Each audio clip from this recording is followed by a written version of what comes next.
대통령의 취임사 한마디 한마디는 대통령의 국정 철학을 고스란히 담고 있는데요.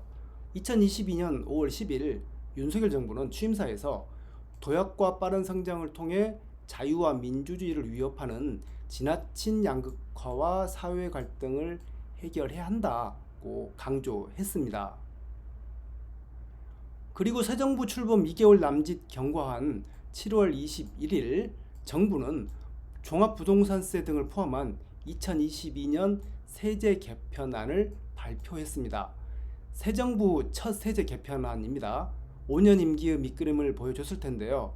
우리는 여기서 이 개편안의 구체적인 내용뿐만 아니라 윤 정부가 부동산 관련 경제정책 방향에 대해 어떤 자세를 견지하고 있는지 살펴볼 수 있을 것입니다.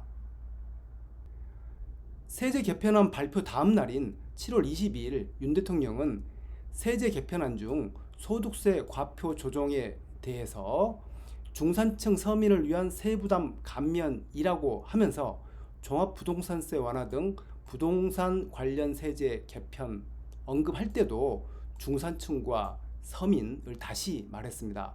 오늘 영상에서는 세제 개편안 중 종부세 완화 등 부동산 관련 세제 개편 내용이 과연 대통령이 취임사에서 말했던 지나친 양극화와 사회 갈등을 해결할 의지를 담고 있는지 살펴보겠습니다. 그리고 이번 개편안을 통해 정부는 집값에 어떤 영향을 주려고 하는지도 따져보겠습니다. 우선 정부가 발표한 보도자료 부동산 관련 세제 개편 내용을 살펴봐야 하겠는데요.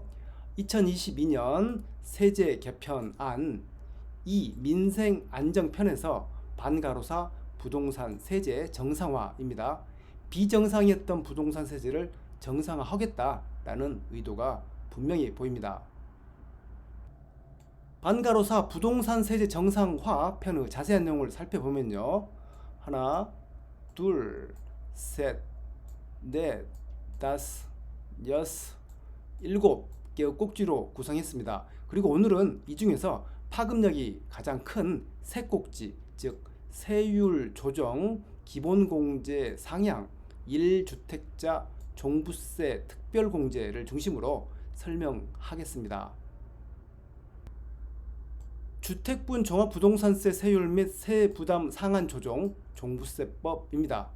19년에서 21년을 보시면 다주택자의 경우에 종부세를 더 많이 부담하도록 했었는데 개정안에서는 이것을 없앴습니다. 즉 다주택자에 대한 징벌적 과세를 없애고 주택 한 채를 소유하든 여러 채를 소유하든 합한 금액을 기준으로 과세하겠다라는 것입니다. 그리고 세율도 19년도 수준보다 낮게 내리는 것이고요. 지난 정부에서는 이 다주택자 종부세 부담으로 인해서 다주택자들이 소위 똘똘한 한 채만 남기고 나머지 주택은 처분하는 경향이 많았는데 이제는 그럴 필요가 없어 보입니다. 특히 다주택자들 같은 경우는 세율이 절반 이하로 줄었습니다. 다주택자들이 집을 팔 이유가 사라져버린 획기적인 계산안입니다. 많은 분들께서 1년에 최소 몇천만 원에서 수억 원을 절세할 것으로 보입니다. 또한 12억 원에서 25억 원 구간을 신설했는데요. 여기에 해당하기 위해서는 공시가격이 약 20억이 넘어야 하고 실거래가로는 약 한 30억 이상일 텐데요. 일반적으로 말하는 중산층과 서민이 이 개편안으로 혜택 보기란 쉽지 않을 것 같습니다. 세부담 상한인데요. 세부담 상한은 기존 일반 150%, 다주택 300%였던 것을 일반 다주택 관계없이 150%로 단일화했습니다. 세부담 상한이란 전년도에 전년도 주택분 세액 대비 일정 비율을 초과하는 과세는 당사자에게 부담시키지 않겠다 이런 내용인데요. 공시가격이 폭등할 경우에 지난해보다 종부세가 급등할 수 있는데 이때는 다주택을 소유하고 있더라도 지난해 대비 150% 이상 세금을 징수하지 않겠다 그런 이야기입니다. 종부세의 기본 공제 금액도 올렸습니다. 종합부동산세는 공시가격에서 기본 공제 금액을 차감한 후에 산출하게 되는데요.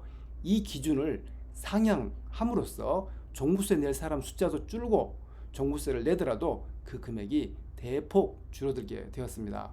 6억 원에서 9억 원으로 1주택자 같은 경우는 11억 원에서 12억 원으로 상향 조정함으로써 종부세를 낼 대상 숫자도 줄고 종부세 금액도 줄게 설계를 했습니다. 다음은 1세대 1주택자 종부세 특별공제 도입입니다. 1주택일 때 2022년 종부세 부과 대상은 공시가격 11억 원을 초과하는 주택인데 올해 안에 이 기준을 14억 원으로 높이겠다는 그런 것입니다. 이 특별공제를 도입하면 공시가격 11억 원 이하 주택뿐만 아니라 11억 원에서 14억 원인 주택도 종부세를 내지 않게 되고요. 공시가격 14억 원 초과인 주택도 그 인상에 비례해서 종부세를 덜 내게 됩니다. 예를 들어 공시가격 15억 원인 주택은 지금 기준으로는 15억 원 빼기 11억 원, 즉 과세표준 4억 원을 기준으로 0.8%인 3,200만 원을 내야 했지만 이 특별공제로 인해서 15억 원 빼기 14억 원, 즉 1억 원의 0.6%인 600만 원만 내면 됩니다. 즉 공시가격 15억 원 1주택자는 약 2,800만 원의 세금을 덜 내게 개편했습니다. 그럼 이제 정부 개편안에 따른 시뮬레이션 사례를 보겠습니다. 한 언론 매체에서 소개한 사례인데요. 서초 아크로 리버파크 84형 한 채 보유세는 2023년에 재산세와 종부세를 합해서 1,807만 원만 내면 됩니다. 개편 전과 비교해서 1,947만 원 줄었습니다.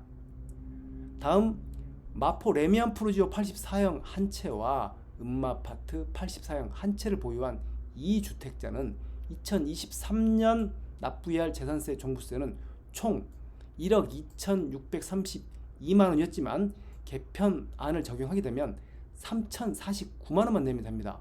보유세가 9,583만 원, 약 75% 감소하는 절세 효과가 있는 셈입니다. 또 다른 언론 매체 시뮬레이션입니다. 마포와 대전에 각각 한 채씩을 소유한 경우인데요. 이때는 4,300만 원에서 1,049만 원으로 약 75% 줄었습니다. 3주택자의 경우는 금액 단위가 다릅니다.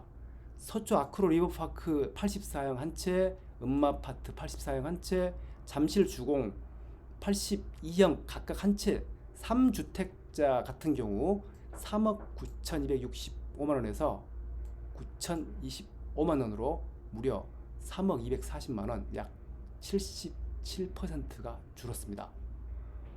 또 다른 세 채 아파트 경우인데요. 마포 84형 한 채, 음마아파트 84형 한 채, 대전 유성의 84형일 때 1억 4,707만 원에서 3,539만 원으로 이것도 역시 75% 줄었습니다. 감액 규모가 억 단위가 넘습니다.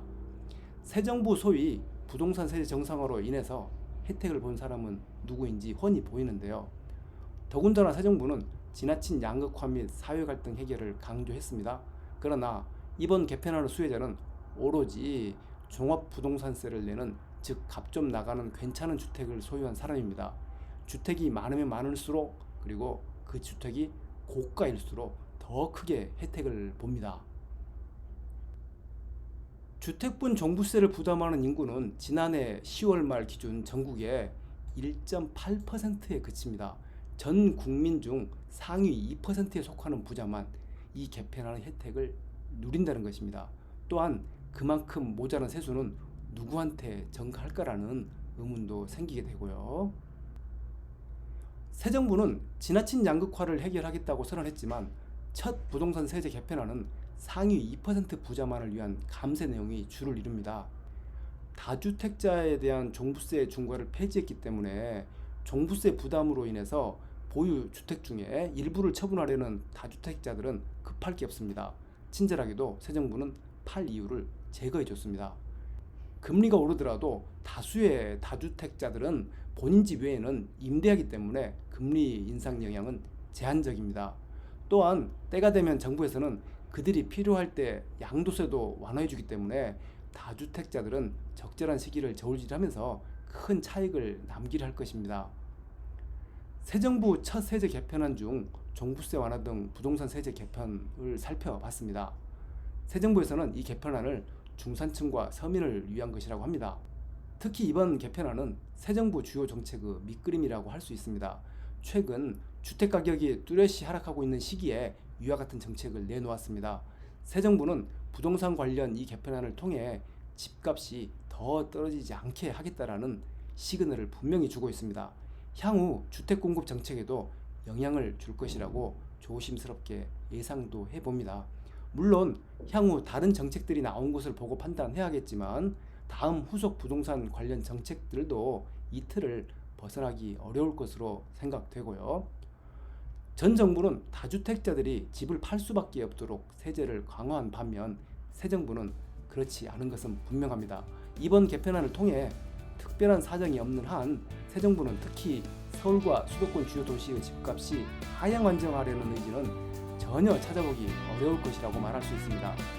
대통령이 말씀하신 중산층과 서민은 도대체 누구인지 곰곰하게 생각하게 됩니다. 그럼 오늘 영상을 마치도록 하겠습니다. 감사합니다.